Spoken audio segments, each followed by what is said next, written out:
Hello Saurabh bhai, how are you? હાય કેમ છો ભાઈ મજામાં All good, all good.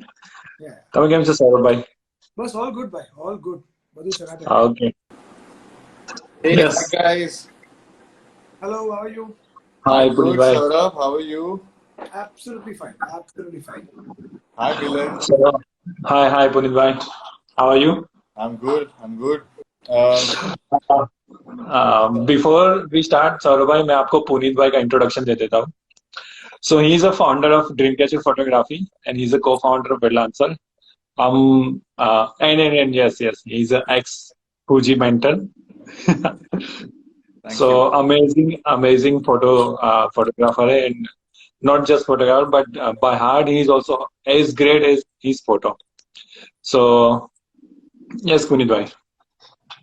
Milan bhai, thank you for a wonderful introduction. बहुत sweet introduction था. काश मेरे सारे फ्रेंड्स फैमिली सब लोग ऐसे ही सोचते जैसे आपने वो लास्ट वाला सेंटेंस बोला.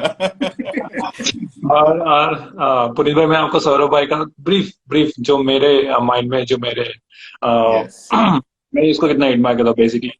सो ही Yes. इज द वन जिसने सूरत में एक बोलते हैं ना फोटोग्राफी रिवोल्यूशन होता है कि सारे यंगस्टर में वो फोटोग्राफी के लिए जुनून बढ़ा या फिर उस फोटोग्राफी ट्रेंड स्टार्ट किया. तो he is the one who started the club called दृष्टिकोण, राइट?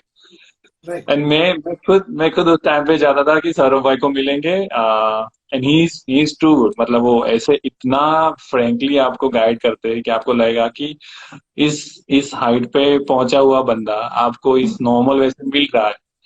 और मुझे और बाकी सारे लोगों को ऐसा लगता है कि ये क्या सच है क्या, मतलब. और अभी भी ऐसे बोल सकते हैं ना कि ही इज द वन कि पूरे सूरत में और पूरे जितने एरिया में यहाँ पे सबसे ज्यादा अगर लोग किसी को एडमायर करते हैं ना तो सौरभ भाई. मैं मेरी वाइफ को बुला लूं नहीं, मैं ऐसे ऐसे ऐसे नहीं बोल रहा बट ये ट्रूथ है. आप किसी भी फोटोग्राफर किसी भी सिनेमाटोग्राफर को पूछ लो, नॉट अ सिंगल पर्सन आपको मिलेगा जो बोलेगा कि नहीं नहीं नहीं नहीं ऐसा ही नहीं है. Right. थैंक यू भाई thank you Milan Saurabh exactly यही बोलने वाला था वाइफ का नाम लेके बट मैंने उसको थोड़ा चेंज करके फैमिली बोल दिया वाइफ सामने बैठी है तो वो एक्चुअली मिलन गुजराती वाइफ बहुत मारती है तो हमें पहले नाम लेना पड़ता है. हाँ, ट्रू एक्चुअली कमेंट में भी देखो, कमेंट में भी लोग बोल रहे हैं कि मिलन भाई सही बात बोल रहे हो आप. Absolutely yes Puneet. formally Saurabh bhai, thank you so much for coming Puneet live. Saurabh Saurabh, yes Saurabh yes, okay. Okay perfect. So जब पुनीत सूरत आए थे तो मैंने आपका जो विजुअल पोएट्री है जो आपने मुझे दिया हुआ है मैं उसको दिखाया था. He was saying this is brilliant, I want to meet this person, thank you भाई I want to meet this person. और उसने ऐसे बताया कि जैसे पेज घुमा लाइक चेंज करन बोल रहा है, देखो यहाँ पे पैटर्न बना रहा है और यहाँ पे पैटर्न तोड़ रहा है. करेक्ट सो ये मैंने उसको बोला भाई मेरे फोटोग्राफी ना मुझे समझ उतना नहीं आता बट आप फोटोग्राफर हो तो आपको ज्यादा समझ आएगा. But in every page like flipping every page he was praising your photos. अरे thank you Milan you are not listening but still I am very grateful to you. So Saurabh भाई let's start this session and I guess काफी सारे लोग join हो चुके हैं. So let's start this session. First of all we thank you for coming on this live session जहाँ पे हम बात करेंगे फोटोग्राफी की, वाइल्ड लाइफ फोटोग्राफी की, आपके स्नो लेपर्ड एक्सपीडिशन की, आपकी वेडिंग इंडस्ट्री एक्सपीरियंस की. जस्ट वन ना Puneet. Yes. So without further ado, Saurabh bhai, what is it one thing or first thing you liked about wedding? So you introduced me as a wildlife photographer. So for me, wedding and wildlife is very similar. First of all, right? दोनों में शिकारी और शिकार दोनों होता है. But the main similarity as a photographer, if I have to talk about wedding and wildlife, I mean, so I like wedding photography because it is more emotional. It is more about the sensitivity of two different families. वो चाहे parents का हो उनके behaviour का हो with in the couple and everything. So I love seeing that emotional interaction between, किसी को मजा आ रहा है, किसी को मजा नहीं आ रहा है, किसी को कोई पसंद आ रहा है, किसी को नहीं. Everything is there. It's a chaos of emotions. So you have got millions of possibilities when you are shooting within the wedding events. I mean, so I guess the most important thing I love about wedding is the chaos of the emotions that is there around you. And there are n number of possibilities जो हमारे पास होती है जब हम लोग wedding shoot करते हैं. Because there are lots of people coming together, Yeah. and you can find plenty of emotions over there. So, Saurabh भाई आपने जैसे बताया कि wild life plus wedding, but मैं सच में बताऊं जैसे आपकी बुक्स में झारू इमेजेस है, सो वाइल्ड लाइफ मैक्रोस भी है, लैंडस्केप भी है, वेडिंग्स भी है, कहीं पे इतना अच्छा पैटर्न है. सो इतनी सारी वर्सटाइल जो पिक्चर्स है, इन सारे में आप बैलेंस कैसे फाइंड करते हो? See, I guess wildlife, the overall perception of wildlife photography is very different. When you say the word, when you use the word wild, ज़्यादातर लोग सोचते हैं wild मतलब something you cannot control, something related to anger, something which is related to, beyond your reach and all this. So basically it's an aggressive word, wild. But wildlife, when we say wild, is a very sensitive word. If you see the butterfly, wild is a very sensitive word when you see the wild flower, blooming out of the forest soil. So first of all, we need to change the perspective of wildlife. Wild does not mean कि बड़ी cats like lion, leopard, tiger, cheetah, blah blah blah. कोई गिर forest में जाके आता है, जब वो लोग वापस आते हैं, so people, they say if they don't see the lion, they would say अरे यार कुछ भी नहीं है, lion देखा नहीं, कुछ wildlife है ही नहीं. But please remember, wildlife means everything which is there, which is beyond, which is there because of the natural habitat. Okay, not because of the human is wild. So we need to observe the tiny but powerful elements of wild, जिसको हम लोग flowers, pattern, nature and wildlife में अगर मैं सिर्फ tiger, lion, it's just a documentation. I would want people to think beyond documentation of wild animals. They should think more about the patterns. And so the perspective of art has to be merged together in wildlife photography. So I guess I don't have to manage. It is just that when the big animals are not there, you should look around and think about the possibilities which are there around you. तो आपके आसपास की चीजों को जो देखने का नजरिया है, that if we change that, probably you will get to know about more possibilities of good images in wildlife. Fact. Very true, very true. Saurabh भाई, मैंने ऐसा भी सुना है कि आप जितने अच्छे भी फोटो खींचते हैं ना, उतने से अच्छा स्टोरी को प्रेजेंट करते हैं, मतलब आप स्टोरी भी उतना अच्छा सुनाते हो. सो पुनीत भाई, मैं टॉपिक से थोड़ा ऑफ टॉपिक हो रहा हूँ. सौरभ भाई, आपका वॉइस क्लियर नहीं आ रहा है ऐसे. Okay, so tell us a true story, one from your expedition or maybe wildlife photography and one from wedding, जो आपके according most interesting रहेगा. See, अगर am I audible properly now? Yes. Okay. So जब मैं wild life की बात करता हूँ, because I started my career as a photographer, वो वाइल्ड लाइफ में था, I guess. तो the reason I like wildlife is it surprises you.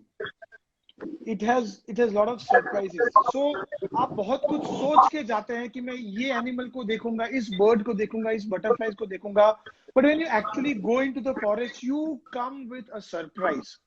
So I guess that is the most encouraging element जब मुझे वाइल्ड लाइफ में जाना है. वो same element is there in wedding also. So जब अगर मैं स्टोरी की बात करूं तो as you said about snow leopard expedition, there are very few people जो लोग शायद स्नो लेपर्ड तक पहुंचे, उनकी फोटोग्राफी की है. तो I did my first expedition of snow leopard in 2017. So it was -30-degree temperature, peak winter of Himalayas, high Himalayas. I'm talking about 15,000-16,000 feet की मैं बात कर रहा हूँ, जहाँ पे टेम्परेचर -30 डिग्री होता है दिन में, रात को it can go to -35, -38. So 2017 I could not get snow leopard. 2018 I could not get snow leopard, and I got to see my first snow leopard after 3 years. That was 2019.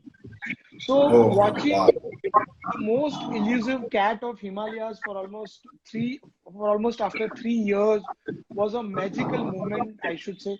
So मैं कभी generally किसी एक species को target नहीं करता हूँ that I want that. But यार snow leopard के मामले में थोड़ा ईगो हर्ट हो गया था. 2 साल हो गए यार, मिल नहीं रहा है तो यार.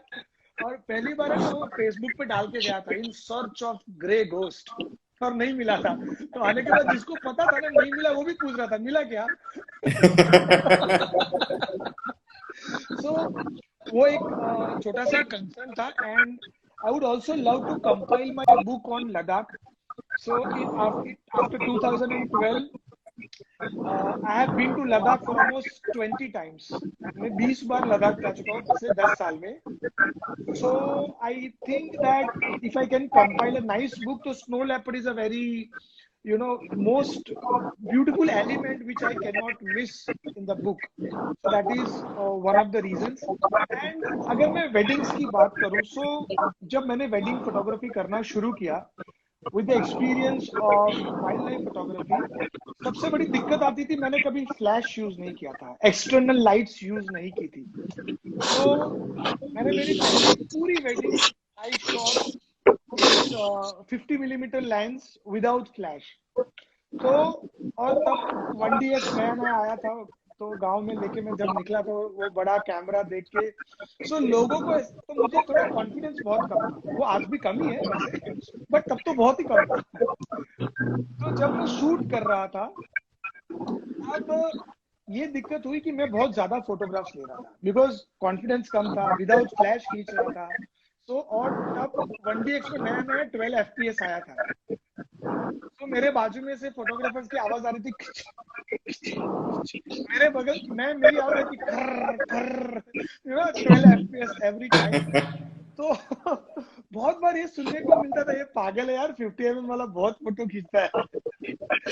तो ये एक एक्सपीरियंस होता है जब आप आसपास की लोगों की बातें सुनते हो, उनसे सीखते हो. तो तब शुरू में बुरा लगता था and then I started enjoying the same thing. मुझे मजा आने लगा कि हाँ ठीक है, तू एक क्लिक कर, मैं आवाज करता हूँ. तो कभी कभी मैं किसी को चिढ़ाने के लिए वो 12 FPS पे फोटोज खींचता था, जस्ट टू थोड़ा मस्ती करने के लिए. तो ये सारी जो छोटी छोटी मूवमेंट्स होती थी आपको याद रह जाती है. उनको ऐसा लगता था कि 1DX दिखा रहा है, उसको पता नहीं था कि इसको आती नहीं है वेडिंग फोटोग्राफी. चीजें होती है जो आपको कभी कभी याद रहे. तो आज जब इफ आई लुक बैक, तो जब हम लोग स्टूडियो में वापस आते थे, जब फोटो सिलेक्ट करने के लिए बैठते थे, तो मेरे अलावा सारे फोटोग्राफर्स के फोटोज होते थे 500, 400, 600. मेरे फोल्डर में होते थे 3000, 2000. Single folder. तो मेरा बंदा मुझे मना करता था, सर मैं आपकी फोटो सिलेक्ट नहीं करूंगा, खुद कर लो, वी कांट सी 3000 इमेजेस. तो हर बार आके खुद सिलेक्ट करनी पड़ती थी, खुद देखना पड़ता था. बट ये सब चीजें, this was the part of my learning stage because I was very new to wedding photography. तो ये सारी चीजें याद रह जाती है. ऐसे छोटे छोटे बहुत सारे किस्से हैं जो याद रह जाते हैं. And that's what these are the memories I. So अभी आज बात करने में अच्छा लगता है, तब थोड़ा सा एम्बेसिंग फील होता था. बट ठीक है, I enjoy to be talking about the same. नहीं, बहुत बहुत अमेजिंग. सौरभ भाई, सो एज अ फोटोग्राफर आपके अकॉर्डिंग वो कौन सी चीज है जो हर फोटोग्राफर को ध्यान रखना है कैप्चर करने के लिए? आई गेस सबसे पहली बात कि जो मैं मेरे भी हर बंदे को मैं ये चीज बोलने की कोशिश करता हूँ कि for photographers we can not take weddings lightly. जो हमारे लिए रोज की बात है, जो हम लोग रोज करते हैं एज अ वेडिंग फोटोग्राफर, वो किसी के लाइफ के मोस्ट प्रेशियस मोमेंट होने वाले होते हैं. So I guess the first and the foremost thing that I want like to convey to all my wedding photographer friends is take it so bloody responsibly. It has to be very serious, very thoughtfully taken. Even जो freelancer है उनके लिए भी और studio owners के लिए भी, अगर कोई बंदा थका हुआ है वेडिंग में, don't send him to wedding photography. कोई बंदा 10 दिन से कंटिन्यू शूट कर रहा है, don't shoot wedding because it's a very very serious affair that we have to keep it in a consideration. So that is one thing, the sincerity as a wedding photographer. दूसरी बात ये है कि along with the technical skills, we also have to practice the creative skill and जो emotional skill जिसको मैं बोलता है कि इमोशंस को समझने की जो स्किल है, मतलब बहुत सारे लोग बोलते हैं ना कि ब्राइड का सबसे अच्छा पोर्ट्रेट कैसे लेते हैं। सो मेरे लिए ब्राइड का सबसे अच्छा पोर्ट्रेट है कि उसकी आंख में देख के पता चले कि किसको देख रही है, उसके फादर को या उसके होने वाले हस्बैंड को। अगर ये उसके फेस से पता चलता है, it's the best portrait of the bride. Forget about light condition, forget about angle and blah blah blah blah things. Okay, so I guess the emotional aspect of wedding has to be understood very nicely. और दूसरा ये जो complete affair है as a wedding photographer, उसे बहुत बहुत ज्यादा sincerely लेना चाहिए। सो एक सिंसियरिटी एंड दूसरा इमोशनल कंटेंट को समझना, ये दो चीजें I would like to convey. Saurabh, guys, am I audible? Yes, yes, yes. Saurabh, मेरा आपसे एक सवाल था। देखो, वेडिंग फोटोग्राफी की जब भी हम बात करते हैं ना, तो बहुत बार उसका एक कमर्शियल एस्पेक्ट भी आता है, ठीक है। बट जितना मैंने आपके फोटोज देखे हैं या अभी थोड़ी देर से जो हम बात कर रहे हैं, व्हाट आई कैन जज, what I can see is आप एक आर्टिस्ट हो एट हार्ट। तो वेडिंग फोटोग्राफर्स को एज अ आर्टिस्ट क्या चीजें ध्यान में रखनी है, या एक आर्टिस्ट के पॉइंट ऑफ व्यू से उनको क्या बोलोगे? क्योंकि पैसे तो आते रहेंगे, अगर हम फ्रीलांसर्स है या हम फर्म ओनर्स है, तो एक साइड से जब हम शूट करेंगे पैसे तो आते रहेंगे, बट मुझे ऐसे लगता है कि वो कोई भी जॉनरे हो, हर पर्सन फोटोग्राफी में एक आर्टिस्ट है इसलिए आता है। So what message can you give to the artists in us? I guess as an artist सबसे इम्पोर्टेंट बात है कि हम लोग जो नहीं सीखते वो है कमर्शियल एस्पेक्ट ऑफ फोटोग्राफी। तो जो बैलेंस है, कमर्शियल बैलेंस, मतलब दो तीन चीजें जो बहुत ज्यादा इम्पोर्टेंट है मेरे लिए, बिकॉज सब लोग के फैमिलीज हैं, सबको अपनी फैमिलीज को भी देखना है, प्लस आपके क्लाइंट्स को भी देखना है, कंपटीशन भी ज्यादा है। सो बहुत सारे फैक्टर के बीच में एक बैलेंस बनाना दो तीन चीजों के लिए। एक जो सबसे बड़ा की कमर्शियल एस्पेक्ट, मतलब आप कैमरे में इन्वेस्ट करते हो, लाइट्स में इन्वेस्ट करते हो, या एज अ फ्रीलांसर आप बहुत सारी अलग अलग क्रिएटिविटी भी सीखने की कोशिश करते हो, वर्कशॉप्स अटेंड करते हो, ऑल दिस थिंग्स जिसमें आप इन्वेस्ट करते हो, उसमें से how much gain that you receive. तो वो आप कमर्शियल एस्पेक्ट को देखिए कि you should have your account sheets nicely manage, कि आपने कितना अर्न किया, आपको कितने प्रोजेक्ट्स मिल रहे हैं, जो मिल रहे हैं वो क्यों मिल रहे हैं, जो नहीं मिल रहे हैं वो क्यों मिल रहे हैं, इन दोनों का एनालिसिस जो है, मतलब व्हाट शुड आई से, आई गेस आप दोनों मुझसे कन्विंस करोगे कि जो डेस्कटॉप जॉब है उसके ऊपर भी ध्यान देना चाहिए। Desktop job, why desktop job के ऊपर ध्यान? बिकॉज हम लोग बहुत ज्यादा टाइम निकालते हैं शूटिंग में और एडिटिंग में, ठीक है, बट उसके पहले और बाद की जो कमर्शियल एस्पेक्ट है उसको I guess as an artist हमें सीखना चाहिए। बिकॉज आई अंडरस्टैंड कि ये मुश्किल है, बिकॉज ज्यादातर फोटोग्राफर्स ने फॉर्मल स्टडीज नहीं की है। बिकॉज कि उन्होंने फॉर्मल स्टडीज नहीं की है, जब इंजीनियर बढ़ के बाहर आता है, डॉक्टर बढ़ के बाहर आता है, तो उन्हें बहुत अलग अलग सब्जेक्ट सिखाए जाते हैं, जिसमें as an engineer, because I myself is an engineer, so we had subjects like industrial management, interpersonal skills, जो आर्टिस्ट को नहीं सिखाई जाती है। तो एक कमर्शियल एस्पेक्ट को ध्यान में रखना है, उसके साथ में उसे ये ध्यान में रखना है अपना अपीयरेंस, अपनी कम्युनिकेशन स्किल्स, बिजनेस स्किल्स। आपको ये पता होना चाहिए आप फ्रीलांसर से कैसे बात करते हो, आप क्लाइंट से कैसे बात करते हो, आप अपने ड्राइवर से कैसे बात करते हो। तो communication skill is very important. Commercial numbers को, फिगर्स को समझना बहुत जरूरी है कि मैं एक कैमरे में इन्वेस्ट करता हूँ 6 से 7 लाख रुपए, including lenses and lights and camera body and all. तो उसके साथ में मैं उससे कितना परसेंटेज, जो मेरा जो बेसिक अर्निंग है वो मैं कैसे अचीव करूं, मेरा 1 साल का गोल क्या है, उस गोल को अचीव करने के लिए वेयर एम आई लैकिंग, मैं क्या करूंगा तो मैं वो उस गोल को अचीव कर पाऊंगा। ये सारी चीजें पेन पेपर लेके बैठना चाहिए सबको। हम लोग फोटोशॉप लेके बैठते हैं, हम लोग कैमरा लेके बैठते हैं, बट पेन पेपर लेके नहीं बैठते हैं। तो ये सारे जो कैलकुलेशन है उसको भी ध्यान में रखा जाए, और अपनी कम्युनिकेशन स्किल और प्रेजेंटेशन स्किल को भी पॉलिश किया जाए, which is very important. Right. Very true. Very true. Saurabh, 1 minute, guys.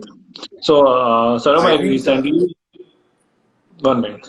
Recently industry में जितने भी फ्रीलांसर है ना, वो इसी चीज को लेके चेंज कर रहे हैं। काफी सारे फ्रीलांसर ऐसे हैं जो ना इस कॉमर्शियल पर्सपेक्ट को काफी डीप में जाके वो कहाँ से अर्न कर सकते हैं, पैसिव इनकम कैसे जनरेट कर सकते हैं, जो अर्न किया है उसको कहाँ पे सेव कर सकते हैं, इन्वेस्ट कर सकते हैं। सो अभी सबसे ज्यादा कोई क्वेश्चन आता है ना हाँ मेरे पास भी, तो वैसे आता है कि मिलन भाई मुझे ग्रोथ कैसे करना है, मुझे इस इंडस्ट्री में जाना है तो मैं अभी क्या करूँ, इसको ग्रोथ कैसे करूँ, काम कैसे बढ़ा, वो सारी चीजों के लिए क्या आता था। पहले क्या आता था, मेरा एडिट कैसे अच्छा करूँ, मैं स्किल क्या इंप्रूव करूँ, वो सारी चीजों के लिए क्या आता था। सो ना मुझे लगता है कि धीरे धीरे ये चेंज आ रहा है।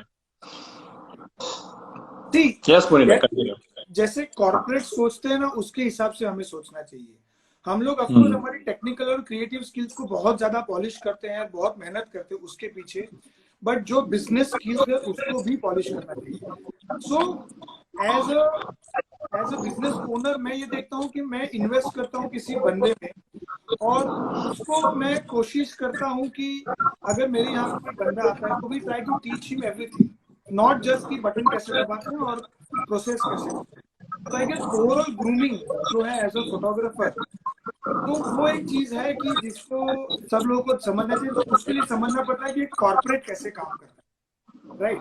तो आज सब लोग को इतना तो समझ में आ रहा है कि अगर आपको बिजनेस करना है तो आपको अपनी खाली फोटोग्राफी स्किल को नहीं, बट बाकी बहुत सारी स्किल्स को आपको पॉलिश करना है। तो वी हैव, हमारी ऑफिस में we have got 14 different skills जिनके ऊपर हम लोग ट्राई करते हैं, मेहनत करने की कोशिश करते हैं। डिसिप्लिन है, पंचुअलिटी है, प्रेजेंटेशन स्किल्स है, अपीयरेंस है कि एज ए फोटोग्राफर आपको कहाँ कैसे जाना चाहिए, उसके अलावा टेक्निकल स्किल, क्रिएटिव स्किल, और ये सारी जो चीजें मिला के मैं ये बोलता हूँ कि एक कंप्लीट फोटोग्राफर बनता है, जो अब लोगों को समझ में आ रहा है। ओके, तो आई गेस एक कॉर्पोरेट की तरह सोचिए, वो सबसे बड़ा इम्पोर्टेंट बात है। You to think like a corporate, कि आप जब कॉर्पोरेट में जाते हो तो आपको खाली ये देख नहीं जाता कि कितना अच्छा इंजीनियर है, उसको प्रोग्रामिंग आती है कि नहीं, उसको इंजीनियरिंग आती है कि नहीं, उसको ये देखते उसने कैसे बात की, वो कैसे एंटर हुआ। तो ये सारी चीजों को एक एक कमर्शियल के साथ कॉर्पोरेट वे में लेके सोचे तो वो सबसे ज्यादा इम्पोर्टेंट है। दूसरा बात है कि सोशल प्रेजेंस एंड उसका प्रेजेंटेशन, मतलब अभी social media is very powerful medium, but lot of people don't know how to use effectively, उसको अच्छे से कैसे यूज किया जाए वो बहुत सारे लोगों को नहीं पता है। I guess we should use social media very effectively, but only we need to understand कि आप उसको कैसे प्रैक्टिस करते हो। खाली फोटो डालने से काम मिलेगा नहीं मिलेगा, आप किन लोगों को फॉलो करते हो, आप वहां से किस किस लोगों तक पहुंचते हो, ये सारी चीजें आपने इंग्लिश या हिंदी में जिस लैंग्वेज में लिखा है वो ठीक से लिखा है कि नहीं, वो 3 4 5 चीजें हैं जो याद रखनी है। और क्या पॉपुलर ट्रेंड्स है उसको आपको ध्यान में रखना है। सो आपको marketing skill, corporate skill and then technical और क्रिएटिव स्किल, ये तीनों चीजों को कंबाइन लेके ही चलना पड़ेगा। या सो मुझे ना थोड़ा सा कमर्शियल एस्पेक्ट सौरभ साइड में रख के, अगर आर्टिस्ट को अगर आपको कुछ बताना है, अगर आपके अंदर जो एक आर्टिस्ट है उसको कंटिन्यू कैसे रखे। कभी कभी क्रिएटिव ब्लॉक्स आते हैं, या कभी ऐसे हो जाता है कि डेवलप नहीं हो पा रहा हूँ, या मेरा आर्ट आगे नहीं बढ़ रहा है। So at that point of time, specially weddings में होता है ये, क्योंकि बार बार हम वही चीजें कवर कर रहे हैं। So any suggestion for an artist? I guess 2 things, because कि हम लोग वेडिंग फोटोग्राफी फील्ड से हैं, हम लोग एक दूसरे को फॉलो करते हैं, एक दूसरे का काम देखते हैं। But I guess the one aspect that too, because इसको can I say creative challenges, right, कि मेंटल ब्लॉक आना, आपको क्रिएटिवली आपको कभी ऐसा लग रहा है कि नहीं मैं एक ही चीज पिछले 5 साल से करते आ रहा हूँ, I need to grow up. So I guess एक दो चीजें की टेक्नोलॉजी के साथ चलना पड़ेगा, that is one thing. Okay, every year you to, और आप किसको फॉलो करते हो, so you have to follow the right set of people. Because क्या होता है कि कहीं ना कहीं नोइंगली और अननोइंगली हम जिसे फॉलो करते हैं, जिसको हम लोग मानते हैं कि नहीं भाई ये बंदा अच्छा है या ये बंदा अच्छा है, इसका काम मुझे, हम लोग उसके जैसे बनते जाते हैं। कहीं ना कहीं ये होता ही है, करेक्ट। क्रिकेटर हो या आर्टिस्ट हो, आप जिसको फॉलो करते हो उसके जैसे बनते जाते हो। आई गेस मैं ये मानता हूं कि आपको राइट सेट ऑफ पीपल को फॉलो करना चाहिए, उस तरह के लोगों को फॉलो कीजिए जो अलग अलग काम करते हैं, जो विद द ट्रेंड चलते हैं, टेक्नोलॉजिकल एडवांसमेंट वो लोग कंटिन्यूस ध्यान में रखते हैं। और उसके बाद see, if you want to become a good singer, आप ठीक है किसी का गाना गा के प्रैक्टिस करो, बट एट अ पॉइंट आपको ओरिजिनल कंपोजिशन गाना पड़ेगा। तो एज अ फोटोग्राफर आप किसी का काम देख के इंस्पायर हो, आप उसका स्किल सीखने की कोशिश करो, but ultimately you have to think beyond what you have been doing.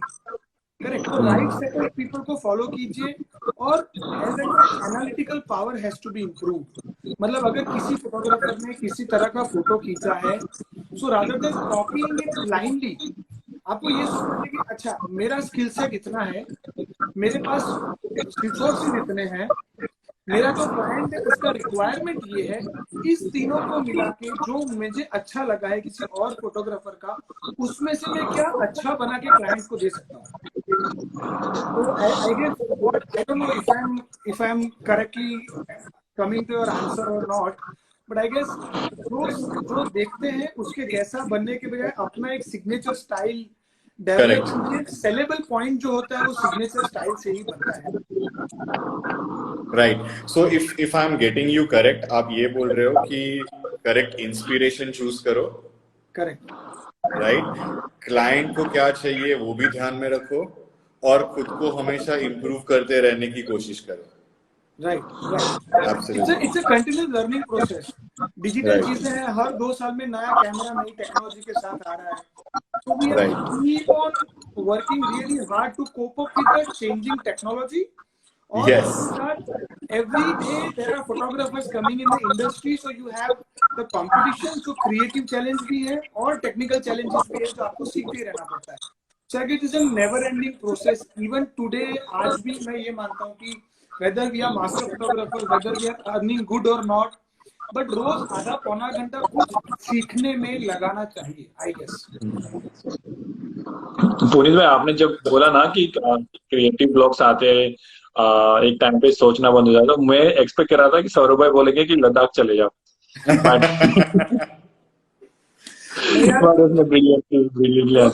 मेरे घर में लद्दाख को चार्जिंग पॉइंट बोलते हैं। अच्छा, एग्जैक्टली मैं वही बोल रहा हूँ।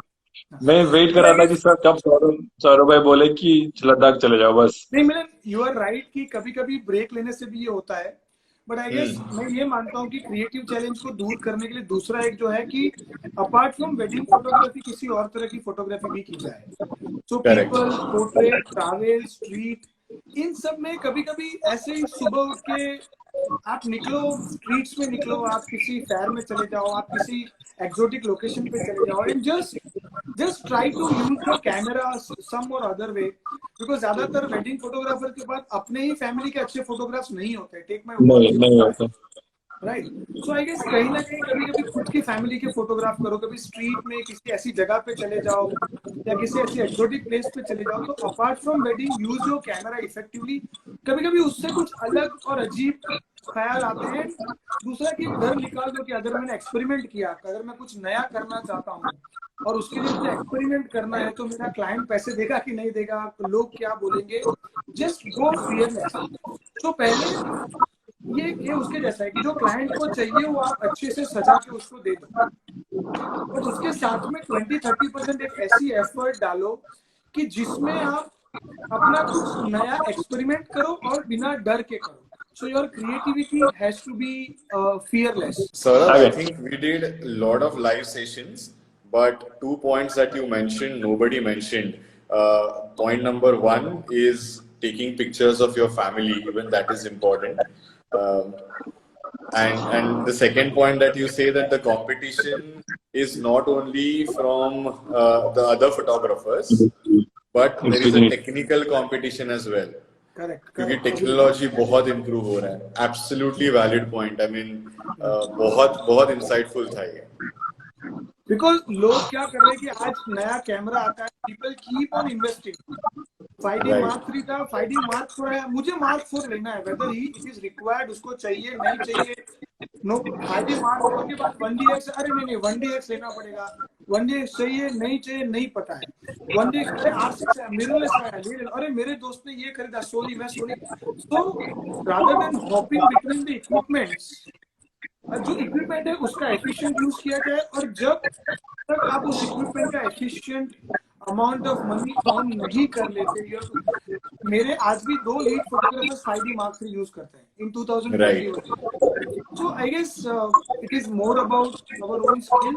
जितनी जरूरत, of course we have mirrorless R6 1DX Mark II है, but 5DX Mark III से वो लोग अच्छा काम कर रहे हैं। I don't find anything कि नहीं ये नहीं हो पा रहा है, वो नहीं, ठीक है, वो रोटेटिंग स्क्रीन नहीं, थोड़ा कमर झुका के काम करना है, बट ठीक है। ट्रू। अच्छा, सौरभ भाई, आप काफी फ्रीलांसर के साथ काम कर चुके हो और काफी फ्रीलांसर को हायर कर चुके हो।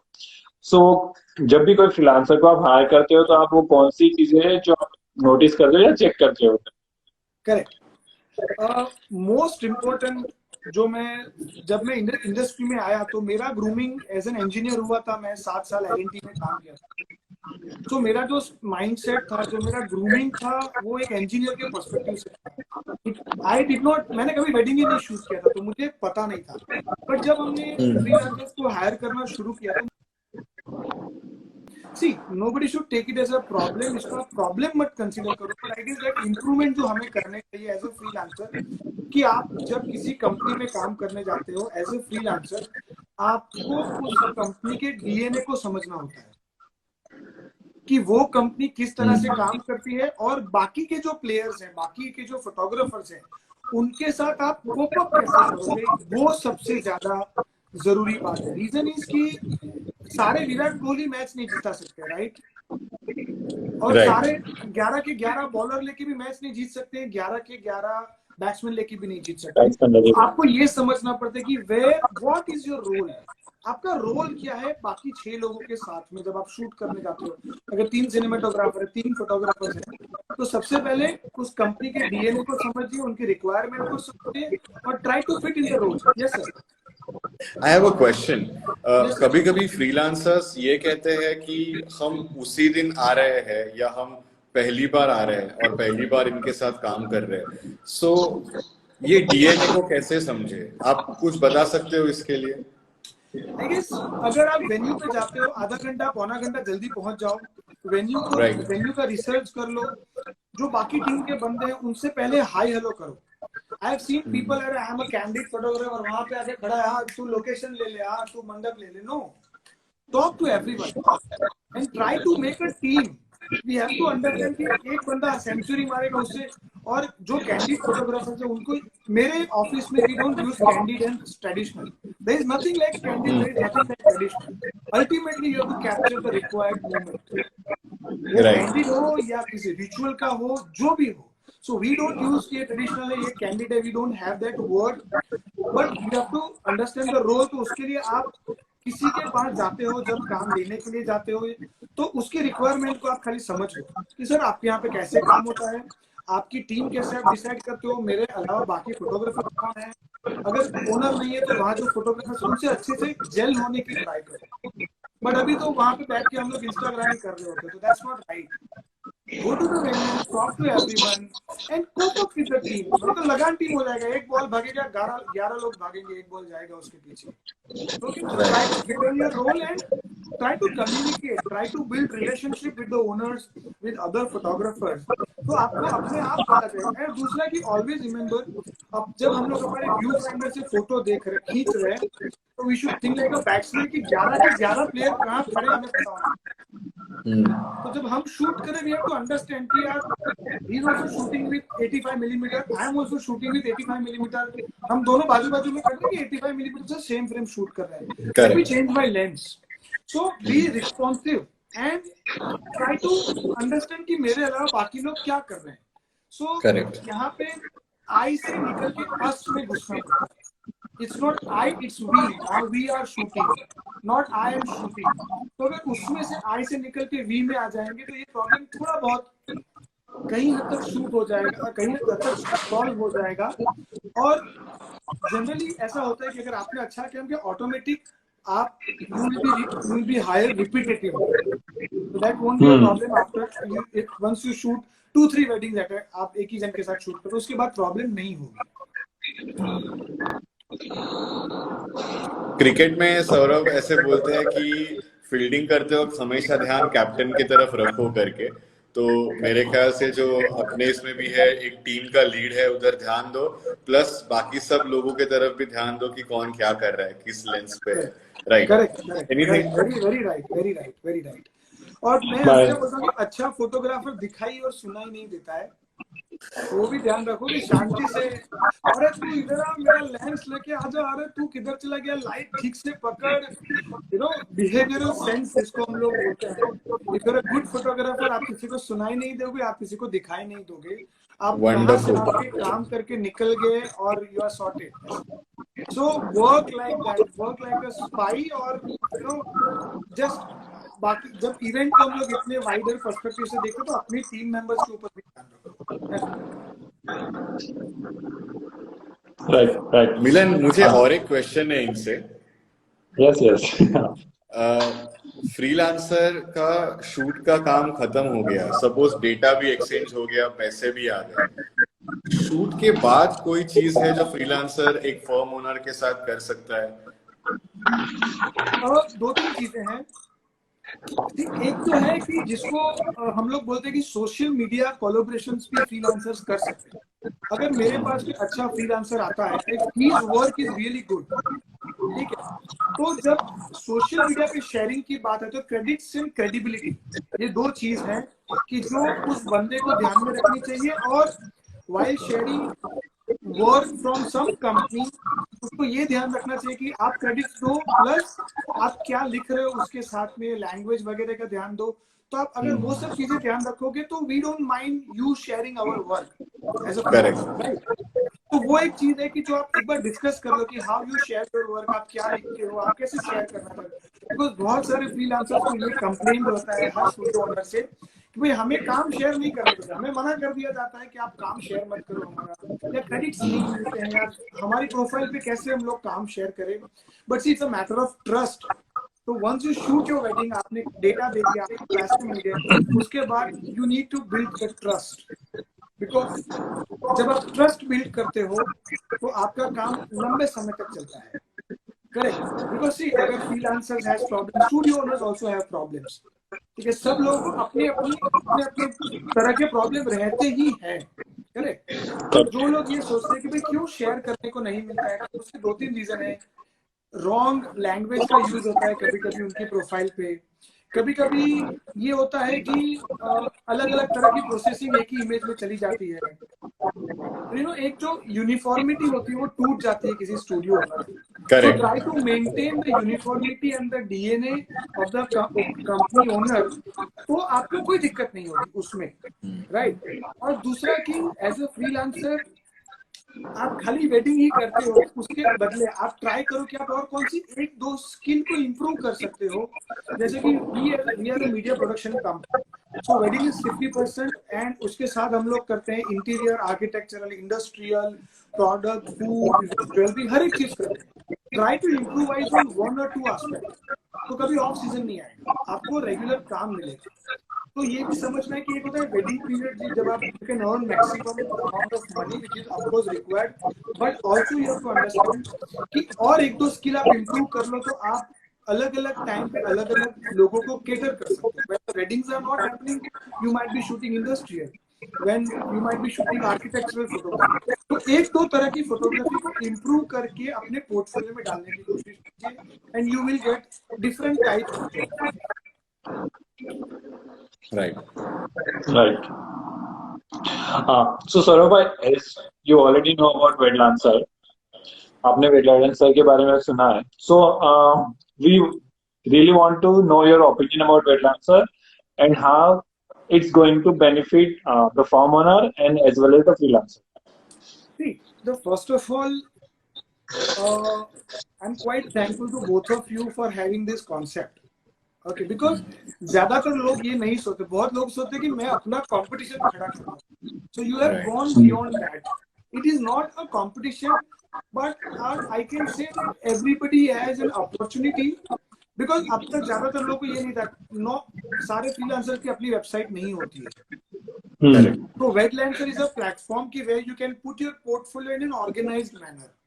आप अपने पोर्टफोलियो के ऑर्गेनाइज्ड मैनर में आप उसको प्रेजेंट कर सकते हैं, first benefit.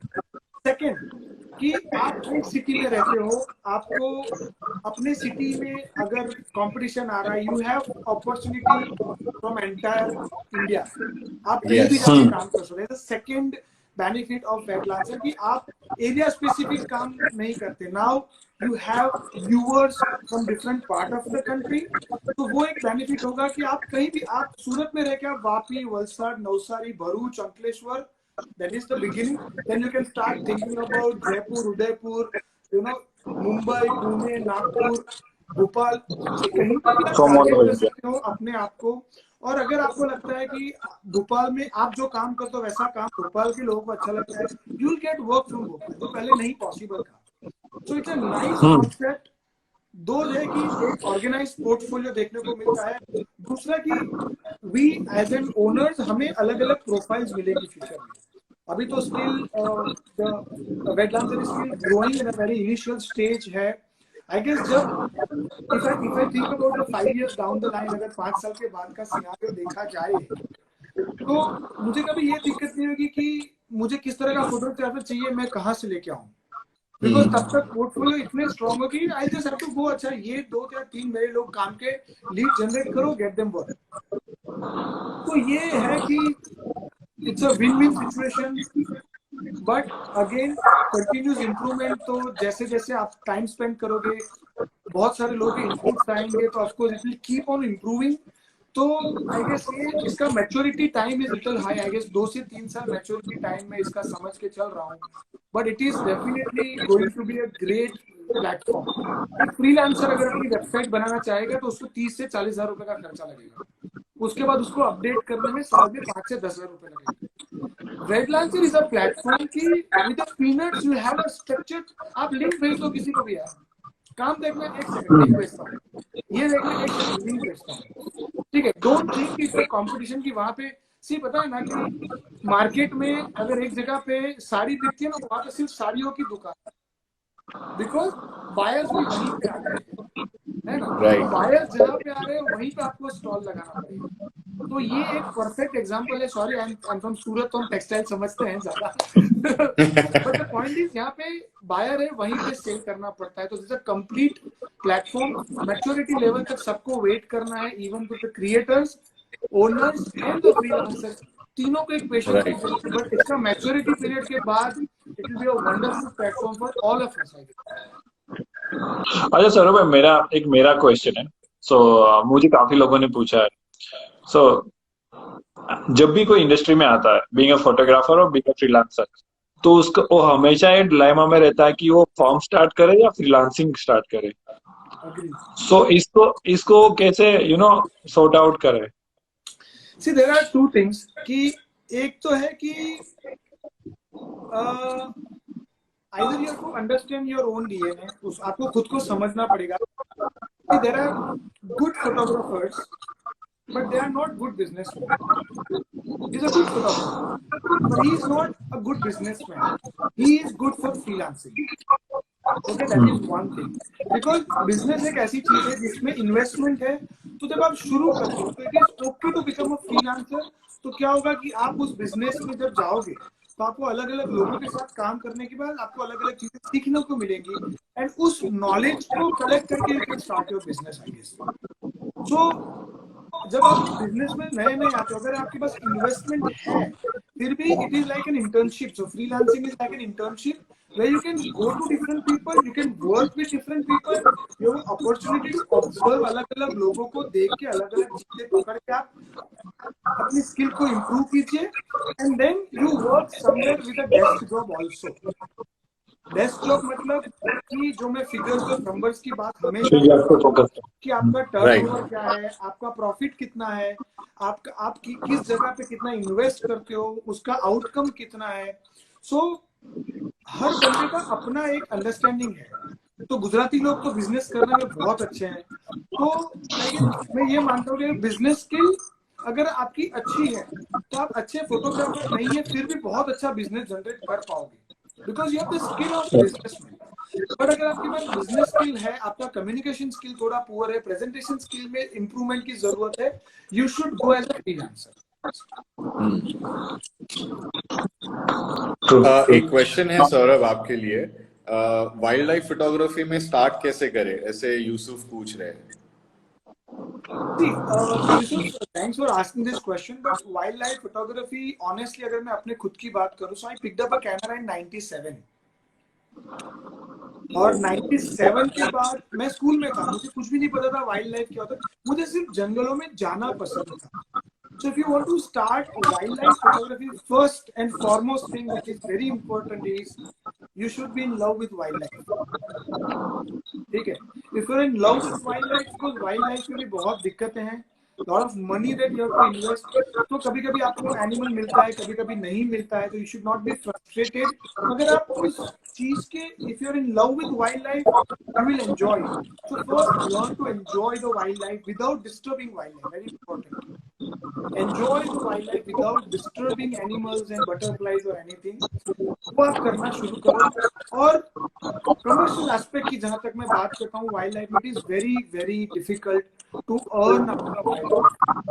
Okay, so to balance between your commercial photography और जो भी कमर्शियली आप अपना ब्रेड बटर अर्न करने के लिए करते हो, और वाइल्ड लाइफ में आपको पोर्टफोलियो बहुत ज्यादा स्ट्रॉन्ग बनाना पड़ेगा.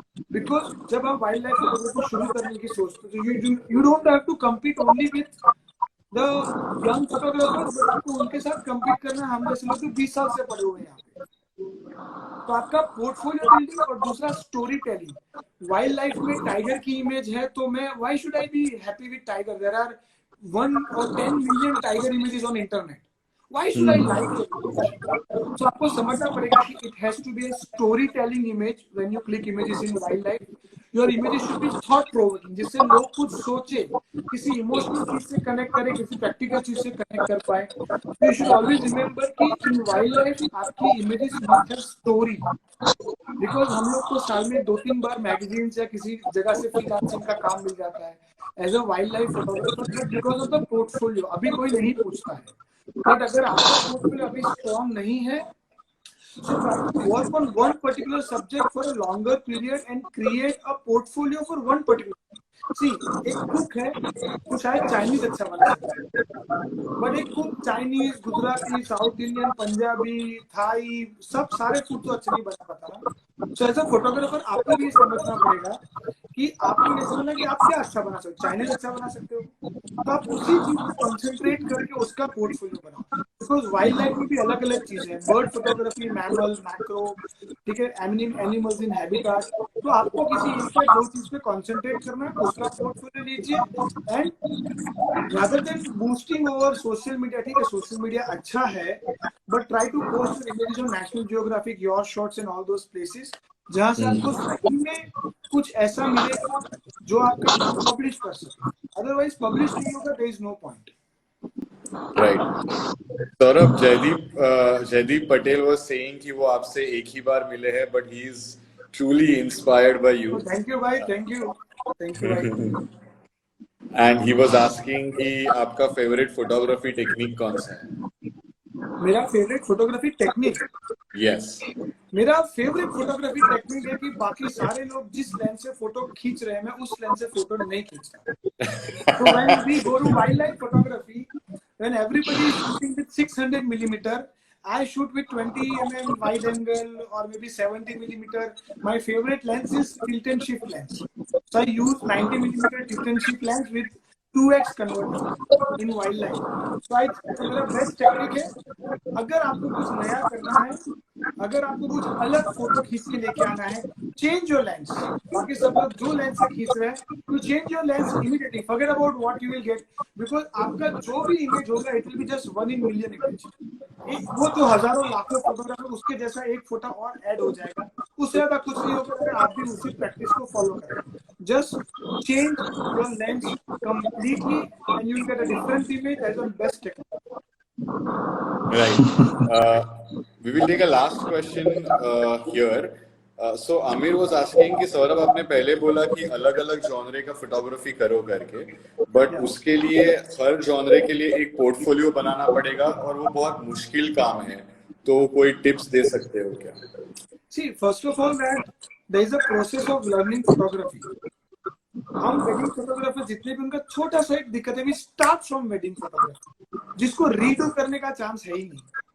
किसी के वेडिंग में कर दिया, फिर वो बेचारा गया, हम भी गए। तो आई गेस जो लर्निंग प्रोसेस है ना, उसमें wedding photography I keep as a last stage, because उसको रीडू नहीं कर सकते। So I started learning with interior architecture industry, because कुछ गलत हो गया, ठीक है सर, मैं कल आके वापस कर दूंगा। तो ऑटोमेटिकली आप ऐसे जॉनर से सीखना शुरू करोगे ना कि जिसको रीडू करने का चांस है, तो आपको वेडिंग तक आते आते आपका मास्टरी हो जाएगा और बाकी आप जॉनर सीखोगे भी। दूसरा, you don't need to learn all the genres. हमें सारे जॉनर्स को सीखने की जरूरत नहीं है। आप 2 या 3 को ही कर सकते हो अच्छा प्रैक्टिस, सारे नहीं कर सकते। तो मेरे ऑफिस में भी we have different set of people for different kind of photography. My job as an owner is to जज द वर्क, ये अच्छा किया कि बुरा किया। सो कुछ गलत हुआ है तो आई कैन गिव सजेशन कि ऐसा करेंगे तो कैसा होगा, ऐसा करेंगे तो मैं सीखता भी रहता हूँ अलग अलग जॉनर्स। और जो एक्सपर्ट हमारे यहाँ पे काम कर रहे हैं, उन लोगों के साथ में हम लोग एक्सपेरिमेंट भी करते रहते हैं। तो आई गेस एक जॉनर को जो आप जिसमें मास्टर हो, उसके साथ किसी एक जॉनर को पकड़ो, प्रैक्टिस इट। जब आपको लगे कि हाँ यार ये मुझे अभी आ रहा है, you go to next. Don't try to put everything at a time, है ना। उसको वन बाय वन, आपने ये बनाना सीखा, फिर ये बनाना सीखो, फिर ये। और practice is very very important. ज्यादातर लोग 1, 1.5, पौने 2 साल में ऐसा लगता है कि मुझे सब आ गया, and I can start my own startup, I can change the world, I can create magic. तो see, you have to, हम लोगों ने जब बात की वेट लांसर, मैं बोल रहा हूँ 3 से 5 साल मैच्योरिटी टाइम। तो एक फोटोग्राफर को भी 3 से 5 साल मैच्योरिटी टाइम। तो wait for this moment, slow down in your journey. कोई कहीं पे भाग के नहीं जा रहा, सबके पास काम होगा। स्लो डाउन, प्रैक्टिस, और do not charge for your equipment, charge for your skills, और उस स्किल सेट को पॉलिश करने के लिए काम कीजिए। But go with nice formal, एक अच्छा ग्रेजुअल ग्रोथ होना चाहिए। एक ही दिन में 5 जॉनर पर ट्राई करो, एक जॉनर पकड़ो, दूसरे को प्रैक्टिस करना, ठीक है। Jaideep said he was expecting the same answer from you. अरे थैंक यू भाई, थैंक यू।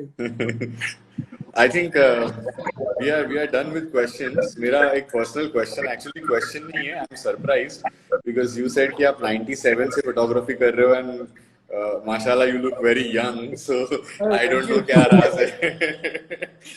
मैंने स्कूल में पिकअप किया था camera, right? So I picked up, when I picked up a camera, I was in 10th standard.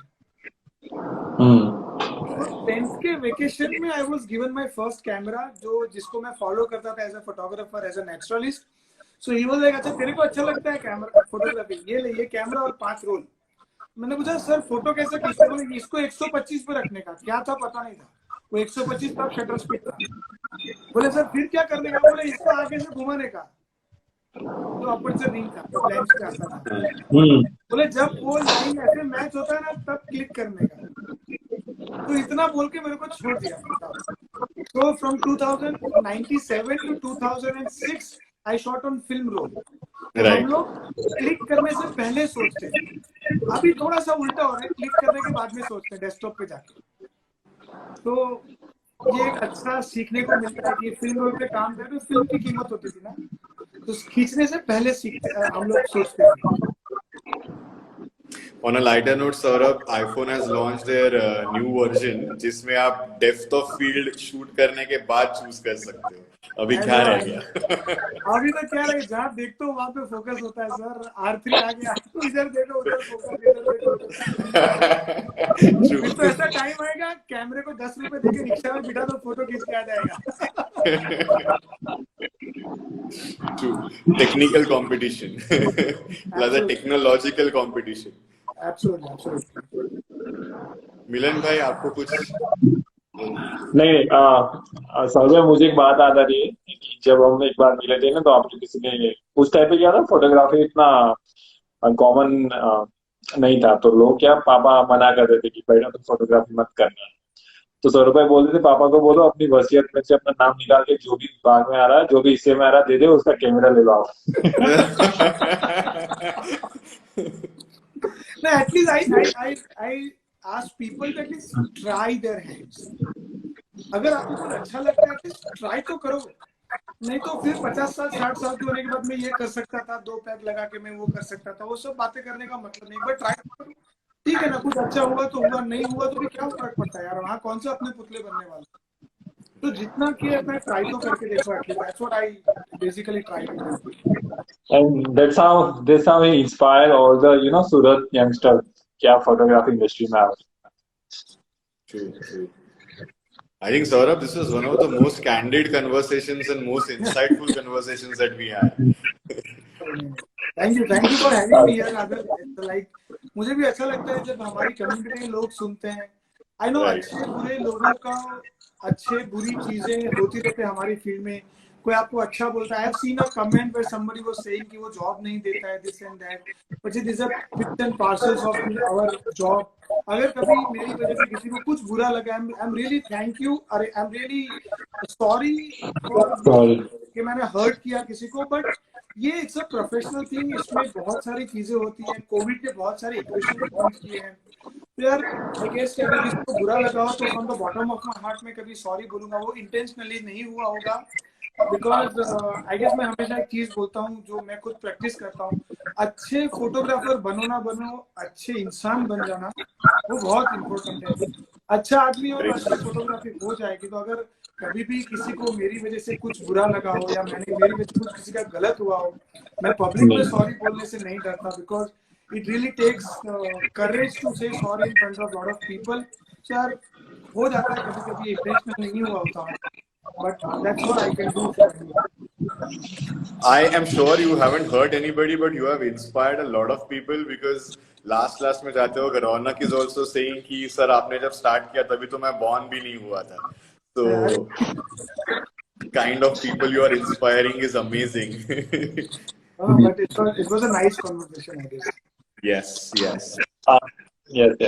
Thank you, Saurabh, for having here. Absolutely right. Thank you. Thank you, Saurabh. Take care. Good night. Yes, have a nice time. Bye. See you. And thank you, audience. Thank you so much. Good night, everyone.